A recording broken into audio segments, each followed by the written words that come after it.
يعني ايه بيكيني؟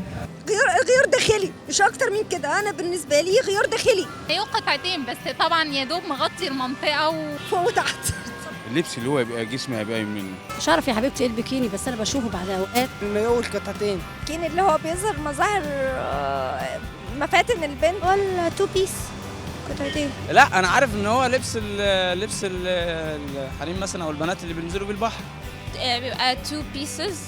هي بيكيني اعتقد ان هي كلمه اجنبيه اصلا يعني، وطبعا ظهرت في الغرب يعني مش في الدول الاسلاميه. هي كلمة حاجز أو مانع، يعني حاجز وهي جاية من كلمة أجنبية. حاجات ممكن يكون اللي اخترعه يكون بيكيني مش مصري عشان هو طلع على اسمه. الديزاينر اللي عمله كان اسمه لويس، فهو كان يعني عايز يعمل البيكيني ده عشان تبقى حاجة هوت بقى وحاجة لسه جديدة.